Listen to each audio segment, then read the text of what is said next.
Hi everyone, lots of you have asked me about the privacy complaints against Dr. K here on YouTube and are worried about what the legal implications might be going forward. So I thought I'd do this quick video as a bit of guidance. Obviously it can't be legal advice, but a bit of guidance perhaps for Dr. K and anyone else that might end up in this situation.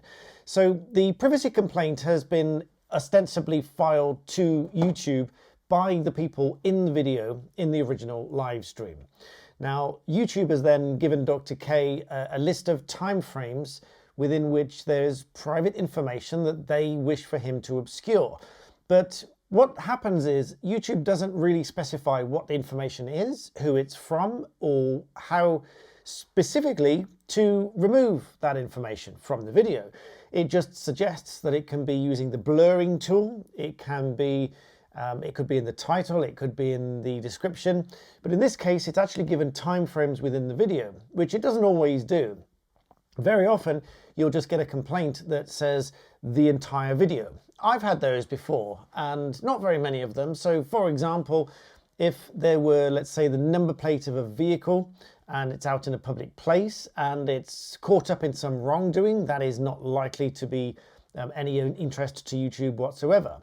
Whereas where people are in the video and they say that they didn't give permission to be filmed and so on, notwithstanding the law on this, which I've explained before, whereby there's no automatic right to privacy in a public place, etc., YouTube still can and very often does take the decision to ask creators to remove those people from the videos as best as possible.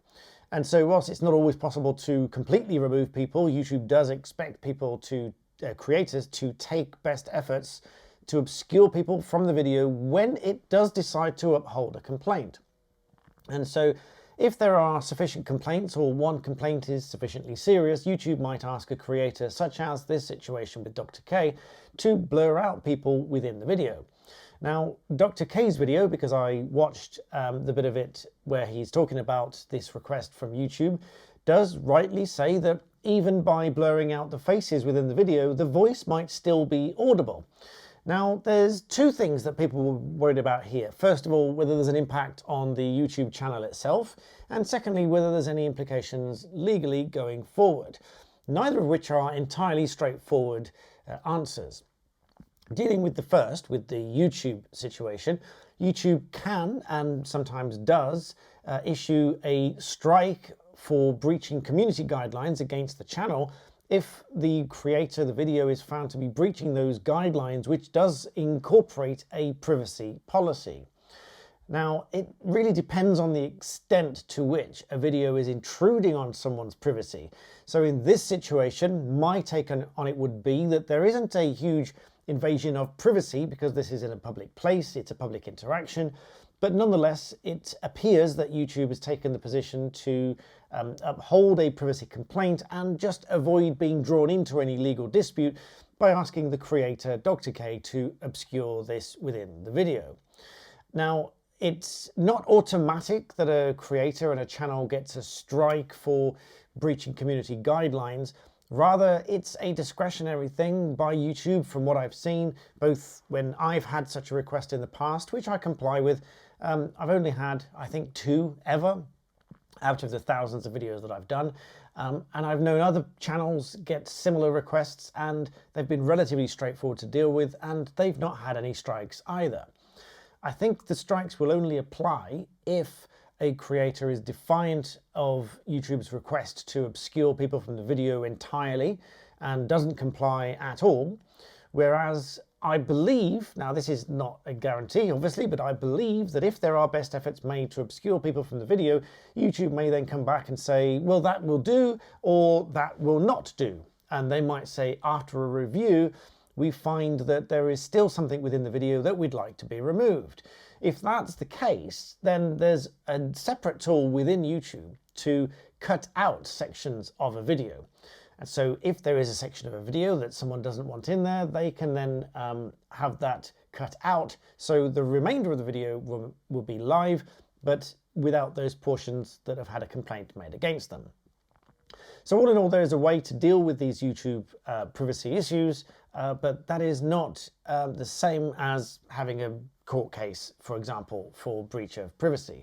So that brings us on to the second issue as to what impact, if any, would this have on any legal case if there were one, and does this amount to anything that could be used in a court case? Now again, this can't be legal advice, I have to stress that, but in my view, they are quite separate.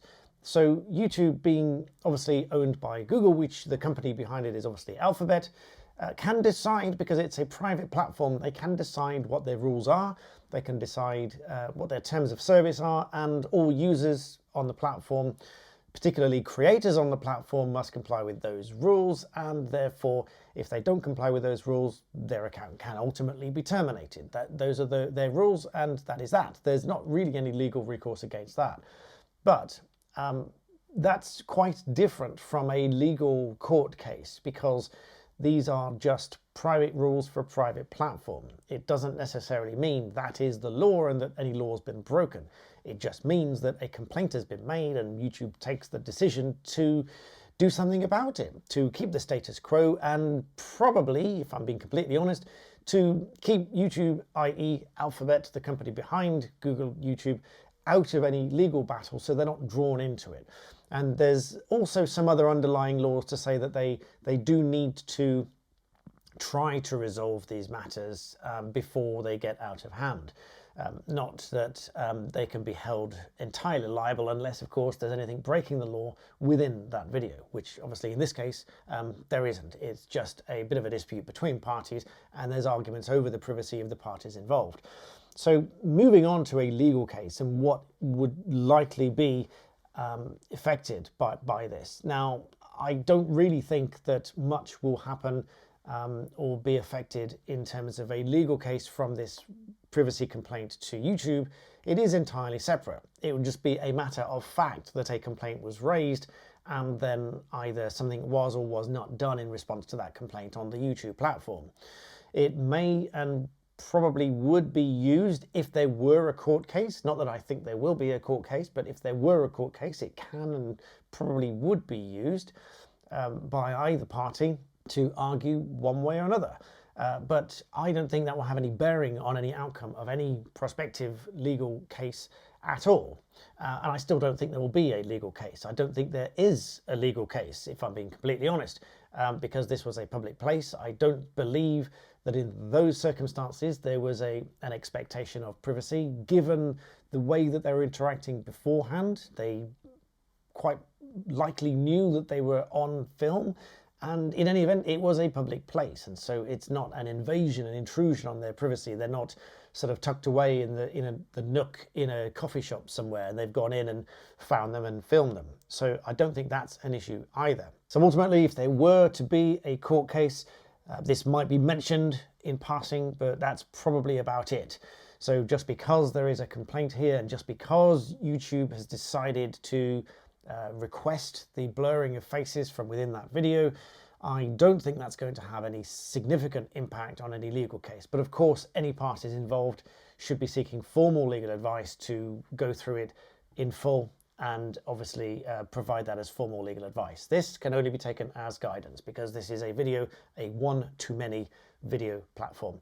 So I hope that's helpful and somewhat reassuring. I don't think it's all that serious. I think it's just a case where, because of the explosion of publicity of this particular video, I think for that reason YouTube has taken the decision to try to calm everything down, and therefore request that faces and potentially voices are blurred from the video. So just to be clear, it's unclear whether YouTube wants all of the so-called private information removed from the video, i.e. faces and voices, or just faces. It may be that faces is sufficient, it may be that that is not sufficient, and it may be that YouTube says that there's still information there that needs to be removed. In which case, the snipping tool to take sections out of the video would need to be used to completely remove those people from the video. So again, I hope this is useful. If you do find it useful, please do like the video for me and subscribe. I hope that these videos are useful as by way of some sort of guidance. And obviously, thank you all for messaging me about this. Everyone's quite worried about it. And of course, thank you for watching, and I'll see you next time.